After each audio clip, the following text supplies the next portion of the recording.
Commander Zixthera of the Voidian Empire had conquered 17 star systems without breaking a sweat. Her crystalline exoskeleton gleamed under the harsh lights of the observation deck as she watched the small blue planet rotate slowly below. Earth, such a simple name for what should have been their easiest conquest yet. "The preliminary scans are complete, Commander," reported her tactical officer, his mandibles clicking nervously. "The humans appear to be a fragmented species. Multiple nations, constant warfare among themselves, primitive nuclear weapons. This should be over within a solar cycle." Zixthara nodded, her compound eyes reflecting the planet's surface.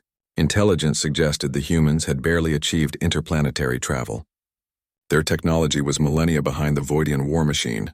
This would be a simple harvesting operation. Collect the resources, relocate the survivors to labor colonies, and move on to the next system.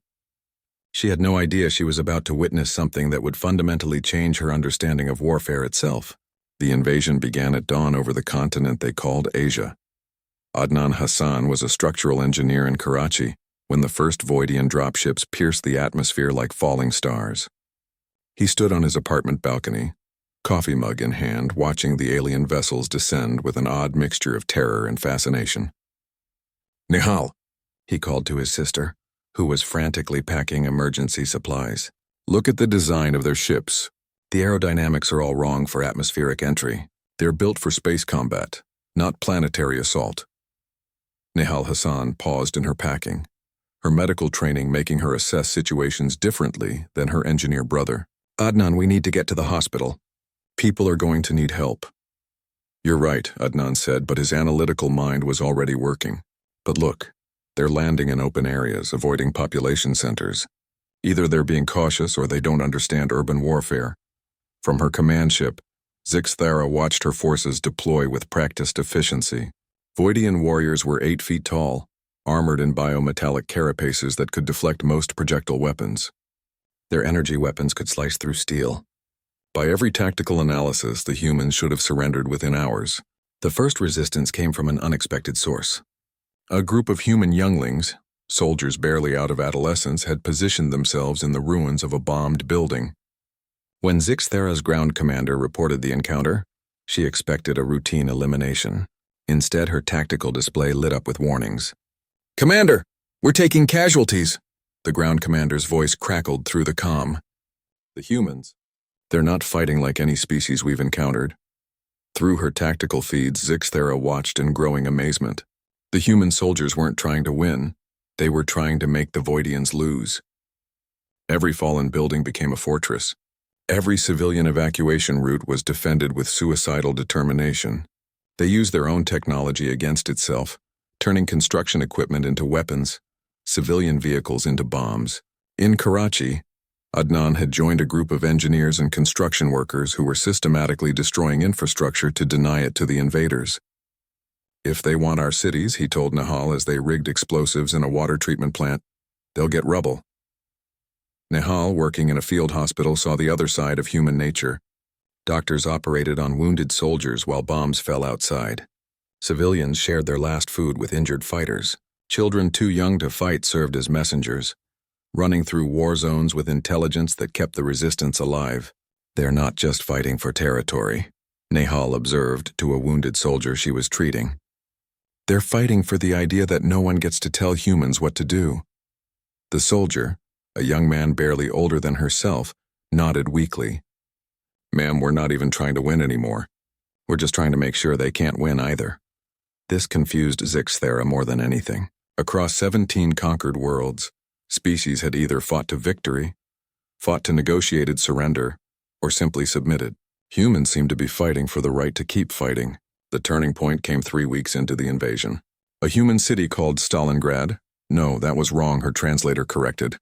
Volgograd had been under siege for days. The Voidian forces should have taken it easily, but the humans had turned every building into a weapon, every street into a death trap. Then something unprecedented happened. Human reinforcements arrived, not just from their own nation, but from countries that had been at war with each other just days before. Ancient enemies were suddenly fighting side by side, sharing ammunition and tactics. Their hatred for each other instantly redirected toward the invaders. "Commander," her tactical officer reported, his voice filled with something Zixthera had never heard from him before. Uncertainty.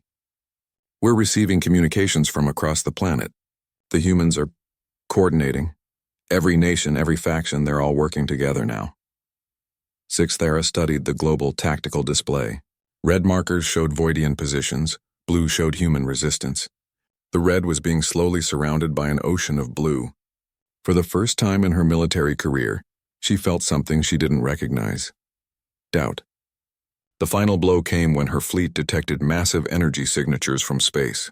The humans had somehow weaponized their entire orbital infrastructure. Satellites, space stations, even civilian spacecraft were being converted into kinetic bombardment platforms. Adnan's voice crackled over a hijacked communications channel. Attention, alien forces. You came to our world thinking we were divided. You were right, we fight each other all the time. But that's practice. That's how we learned to fight. And now we're not fighting each other anymore. Nihal's voice joined in from another frequency. We've been at war for 5,000 years of recorded history. We know every way there is to kill and every way there is to keep fighting when you should be dead. Did you really think you were the first ones to try to conquer us? As Zixthera watched her invasion force slowly ground down by human resistance, she began to understand. The humans weren't just defending their world.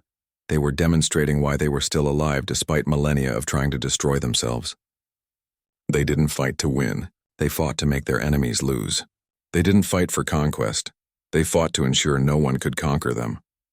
Every human who fell took Voidian soldiers with them. Every building destroyed denied resources to both sides. The retreat order was the hardest command Zixthera had ever given. As her ships lifted away from Earth's atmosphere, she transmitted a message to Voidian High Command. Mark this system as quarantined. The humans are not to be disturbed. They are not a primitive species. They are a species that has spent its entire evolutionary history learning to fight beings exactly like us. We are not their superiors. We are simply their latest practice target. Months later, as Adnan and Nihal worked to rebuild their shattered city, they received an unexpected message through deep space channels. It was a warning, transmitted in hundreds of languages spreading throughout the galaxy. Attention all species. The humans of Sol 3 are under the protection of the Galactic Quarantine Protocol. They are not to be contacted, invaded, or disturbed, not because they are primitive, but because they are the most successful warriors in known space. They do not fight to conquer, they fight to remain unconquerable. Any species attempting invasion does so at their own extinction. Adnan looked up at the stars and smiled grimly. Think they'll leave us alone now? Nehal, bandaging a patient's wounds, shrugged. Does it matter? If they don't, we'll teach the next ones too. Above them, the stars seemed a little less threatening, and humanity continued its greatest tradition, surviving by refusing to be anything but human.